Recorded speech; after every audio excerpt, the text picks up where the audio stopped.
नाज़रीन आदाब, आप देख रहे हैं आलमी सहारा। वक्त हो गया खबरनामे का। खबरनामा शुरू करने से पहले देखते हैं हेडलाइंस।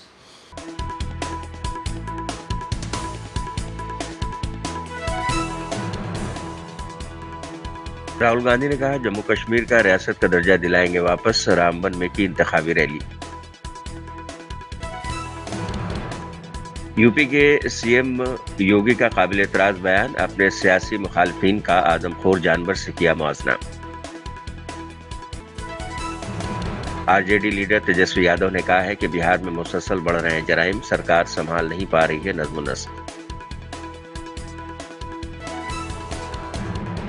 शेयर बाजार में भारी गिरावट, सेंसेक्स 721 लुढ़का तो निफ्टी 196 पॉइंट्स नीचे फिसला। और पेरिस पैरालंपिक में हिंदुस्तान ने जीते 20 तमगे, 3 गोल्ड 7 सिल्वर और कांसे के 10 मेडल किए हासिल।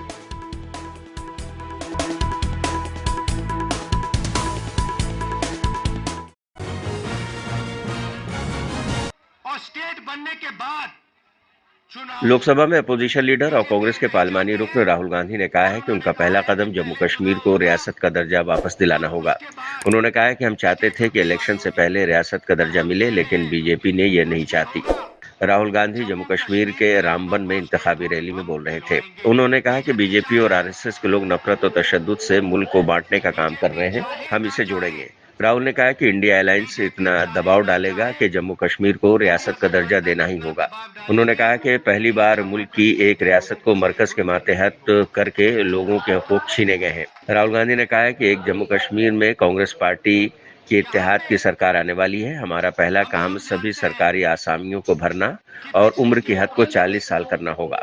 हम योमिया मुलाजमीन को बाकायदा और मुस्तकिल करेंगे और उनकी आमदनी बढ़ाएंगे। सच्चाई है, पहली बार हिंदुस्तान के इतिहास में पहली बार स्टेटहुड छीना गया है।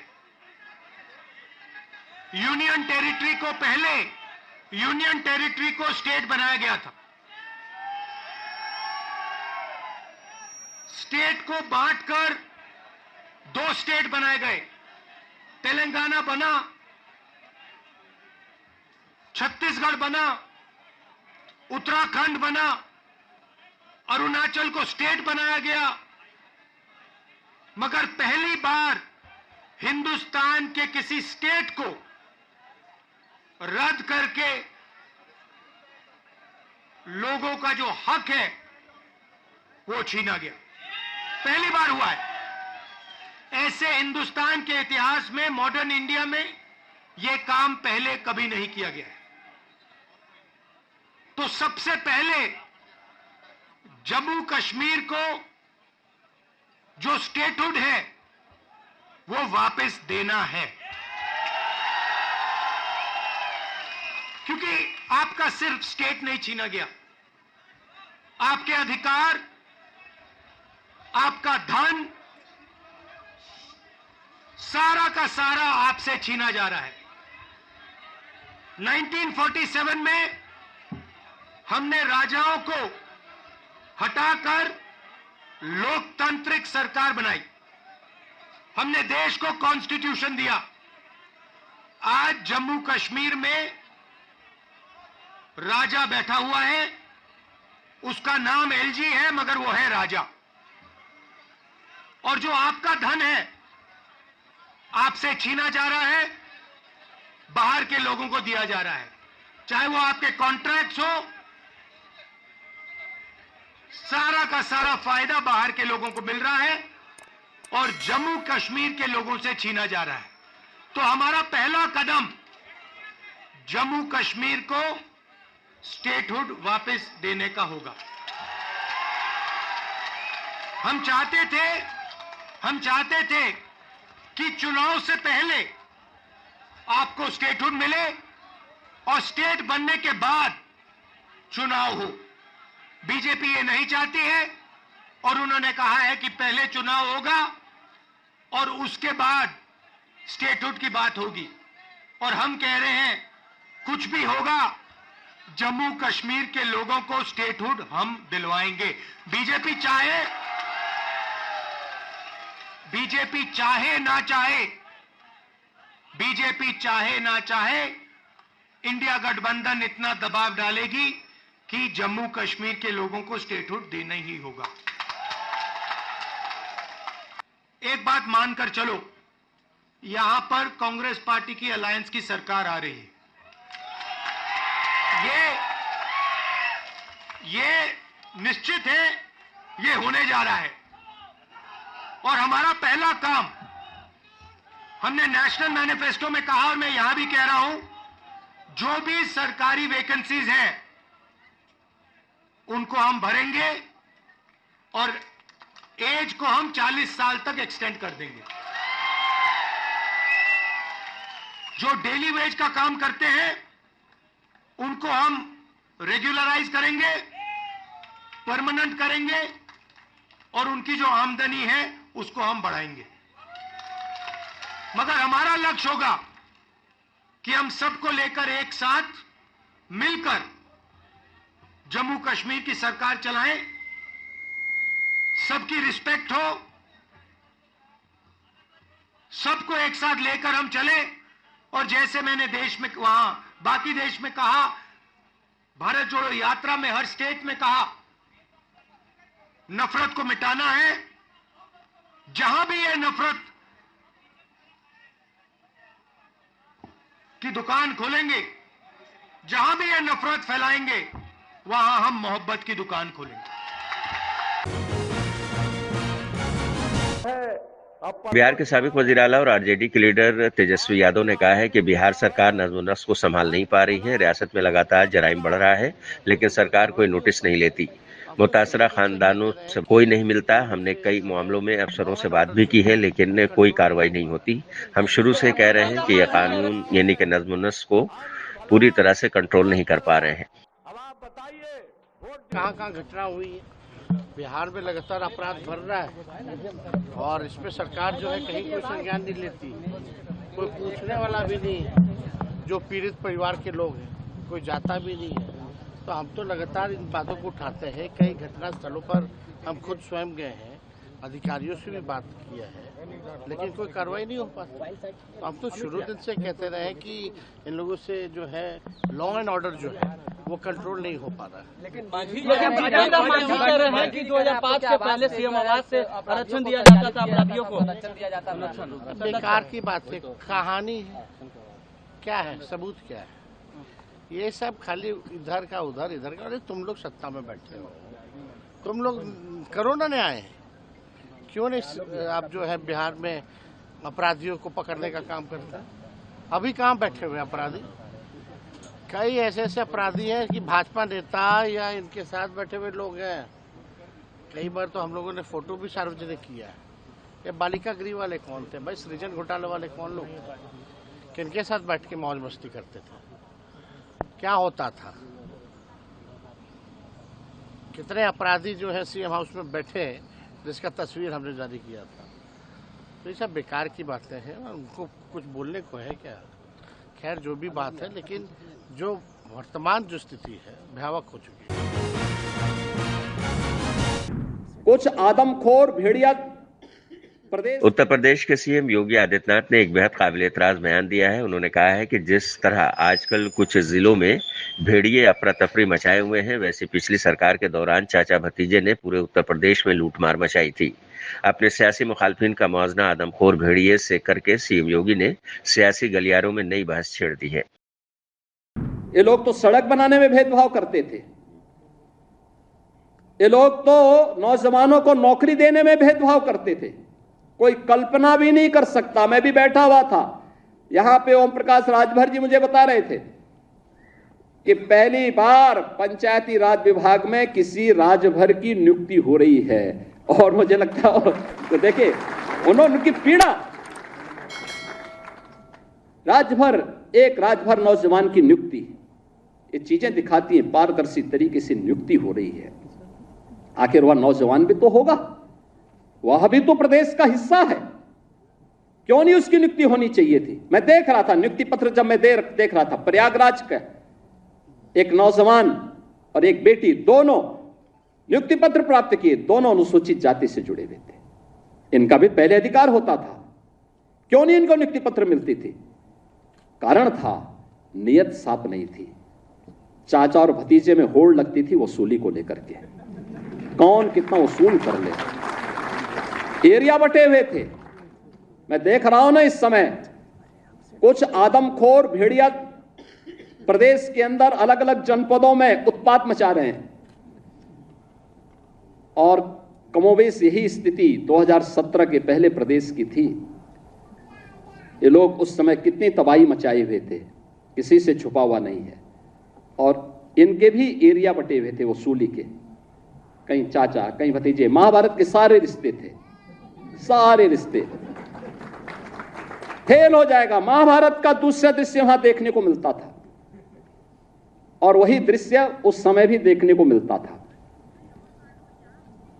बहन और भाइयों, मैं तो केवल आपसे एक ही बात कहूंगा, ये जो लोग बोलते हैं इनको अवसर दिया गया था,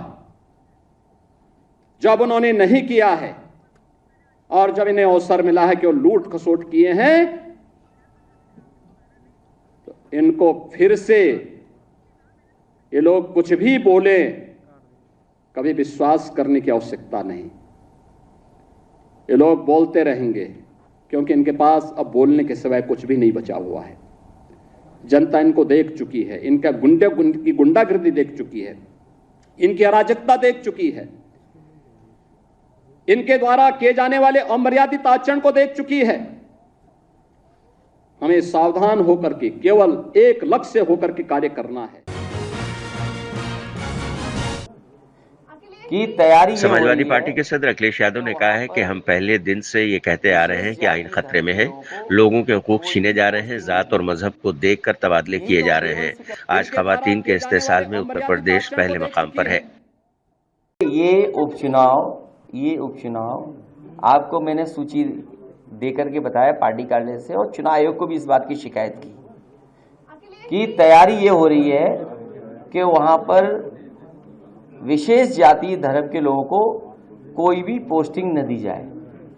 यही तो हम डे वन से कहते आ रहे हैं कि संविधान खतरे में है, संविधान से दिए हुए अधिकारों को छीना जा रहा है, संविधान जिन अधिकारों हक की बात कर रहा है उनको छीना जा रहा है। सोचिए, कहीं कोई कल्पना कर सकता था कि जाति और धर्म को देख करके ट्रांसफर पोस्टिंग और जाति और धर्म को देख करके एफआई लिखाई जा रही है, एफआईआर नहीं लिखाई जा रही है। आज महिलाओं के उत्पीड़न में नंबर 1 है उत्तर प्रदेश। क्या सबसे ज्यादा घटनाएं उत्तर प्रदेश में नहीं है? और सोचिए, बाराबंकी की पुलिस समझौता करा रही 1 लाख रुपए देकर के, और फिर बीएचयू जैसी घटना जहां हुई, जो दोषी थे, अपराधी, उनका स्वागत होगा। सोचिए आप, उनका स्वागत हो रहा है, ऐसा उत्तर प्रदेश बना दिया इन्होंने। तो भारतीय जनता पार्टी का भी नाम बदल दें मुख्यमंत्री जी, भारतीय जोगी पार्टी बना दें उसको। जब इतने ही नाम बदले जा रहे हैं तो भारतीय जनता पार्टी का भी नाम बदल दें मुख्यमंत्री जी। अभी ऑर्डर जो चलता है वो गरीबों के घर के गिराने का है। उत्तर प्रदेश के वजीर आला योगी आदित्यनाथ ने समाजवादी पार्टी के सदर अखिलेश यादव के बुलडोजर वाले बयान पर जवाबी हमला किया है। उन्होंने लखनऊ में एक प्रोग्राम में कहा कि हर किसी का हाथ बुलडोजर पर फिट नहीं होता है। योगी आदित्यनाथ ने कहा कि बुलडोजर चलाने के लिए दिल और दिमाग दोनों चाहिए। बुलडोजर जैसी सलाहियत और अज़्म जिसमें हो वही बुलडोजर चला सकता है। दंगाइयों के सामने नाक रगड़ने वाले लोग बुलडोजर के सामने वैसे ही पस्त हो जाएंगे। हम आपको बता दें कि समाजवादी पार्टी के सदर अखिलेश यादव ने मंगल को उत्तर प्रदेश की योगी सरकार पर बड़ा हमला बोला था। अखिलेश ने दावा करते हुए कहा था कि 2027 में होने वाले असेंबली इंतखाबात में भारतीय जनता पार्टी का सफाया होगा। ये वार्निंग दी कि समाजवादी पार्टी की सरकार बनते ही पूरे यूपी के बुलडोजरों का रुख गोरखपुर की तरफ होगा। समाजवादी पार्टी के सदर अखिलेश यादव मंगल को पार्टी दफ्तर में ओहदेदारान और कारकुनान से बात कर रहे थे। और जाति और धर्म को देखकर कि बुलडोजर जैसी क्षमता और दृढ़ प्रतिज्ञा जिसमें हो वही बुलडोजर चला सकता है। दंगाइयों के सामने नाक रगड़ने वाले लोग बुलडोजर के सामने वैसे ही पस्त हो जाएंगे। आप में क्षमता थी, आपका सिलेक्शन हो गया, कोई आपके मार्ग में बैरियर नहीं बना, और आपकी योग्यता और क्षमता के बाद भी अगर कोई बैरियर बनता तो उसी बैरियर को हटाने के लिए तो हम लोग हैं, ये मंच है, उसी बैरियर को हटाने के लिए हम लोग यहां पर आए हैं।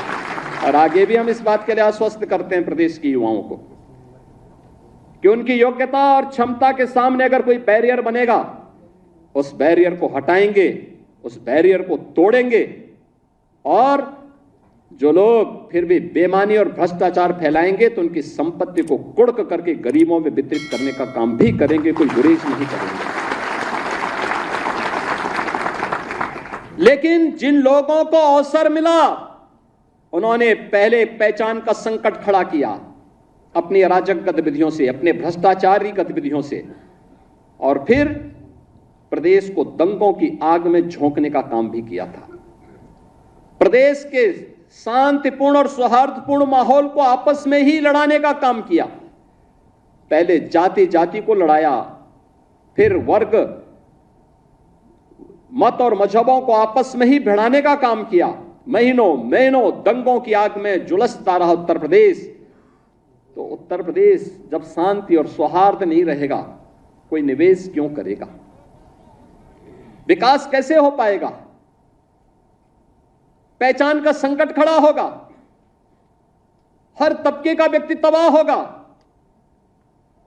और आज ये लोग फिर से अपना रंग और रोगन बदल करके फिर नए रूप में आपके सामने प्रदेश की जनता को गुमराह करने के लिए फिर से आना चाहते हैं।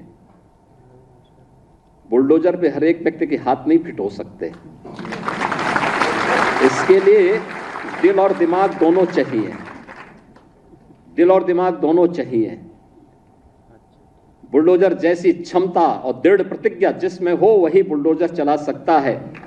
दंगाइयों के सामने नाक रगड़ने वाले लोग बुलडोजर के सामने वैसे ही पस्त हो जाएंगे। और इसीलिए मैं आप सबसे कहना चाहता हूं कि प्रदेश सरकार ने जो प्रक्रिया अपनाई है पारदर्शी तरीके से, अपेक्षा भी हम यही रखते हैं। जनता से जुड़े हुए कोई भी कार्य, कोई देर नहीं होनी चाहिए। अभी ऑर्डर चल रहा है बुलडोजर से कि 2 मंजिले घर गिराओ। अभी ऑर्डर जो चलता है वो गरीबों के घर के गिराने का है। और कभी समाजवादी लोग सरकार में आ गए तो यही ऑर्डर मानेंगे, वही बुलडोजर होगा।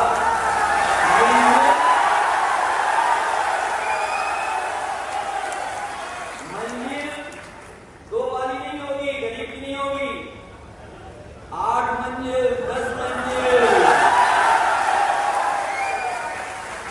और मैं आपको कह रहा हूं, ये जो बुलडोजर वाली सरकार है, ये बुलडोजर वाली सरकार सबसे बड़ी भूमाफिया सरकार है, सबसे बड़ी भूमाफिया सरकार है। और ये बात अगर मेरी गलत है तो मैं पत्रकार साथियों से कहूंगा, आप लोग ईमानदार बन जाओ,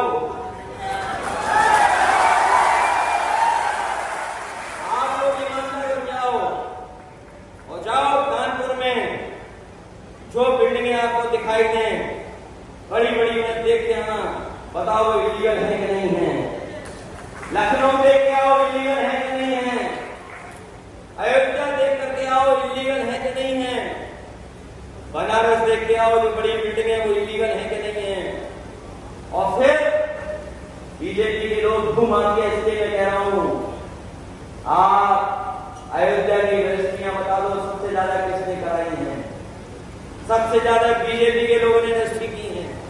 लखनऊ में जमीनों की सबसे ज्यादा रजिस्ट्री अगर किसी ने कराई तो बीजेपी ने कराई। इलाहाबाद में और आपके बनारस में सबसे ज्यादा भूमाफिया और जमीनों का कब्जा अगर कोई कर रहा है तो भारतीय जनता पार्टी के लोग कर रहे हैं। वो देश के सबसे बड़े भूमाफिया लोग हैं।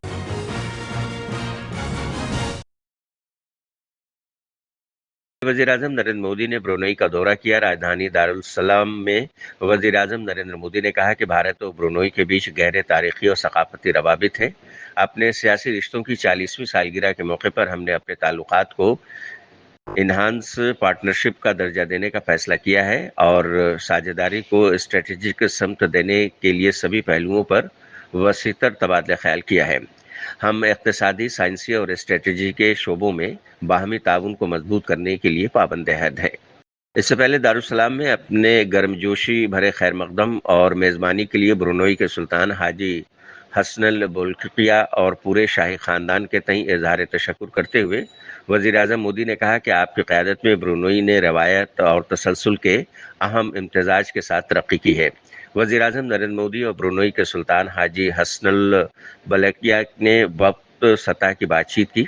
इस मौके पर दोनों मुल्कों के बीच कई मफाहमती मुआहदों पर दस्तखत भी हुए। आपके भावपूर्ण शब्द, गर्मजोशी भरे स्वागत और आतिथ्य सत्कार के लिए मैं आपको और पूरे शाही परिवार का हृदय से आभार व्यक्त करता हूं।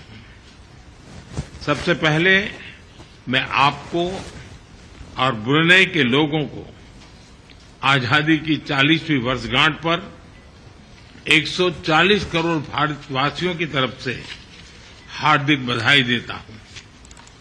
योर मैजेस्टी, हमारे सदियों पुराने सांस्कृतिक संबंध है। हमारी मित्रता का आधार हमारी यह महान सांस्कृतिक परंपरा है। आपके नेतृत्व में हमारे संबंध दिनों दिन प्रगाढ़ होते रहे हैं। 2018 में हमारे गणतंत्र दिवस पर मुख्य अतिथि के रूप में आपकी भारत यात्रा की स्मृतियां आज भी भारत के लोग बहुत गौरव के साथ याद करते हैं। योर मैजेस्टी, मुझे अत्यंत खुशी है कि मुझे अपने तीसरे कार्यकाल की शुरुआत में ही ब्रुनेई की यात्रा करने का और आपसे भविष्य के विषय में चर्चा करने का सौभाग्य मिला है। यह भी सुखद संयोग है कि इस वर्ष हम द्विपक्षीय साझेदारी की 40वीं वर्षगांठ मना रहे हैं। भारत की एक्ट ईस्ट पॉलिसी और इंडो पैसिफिक विजन में ब्रुनेई का महत्वपूर्ण साझेदार होना ये हमारे लिए उज्जवल भविष्य की गारंटी है।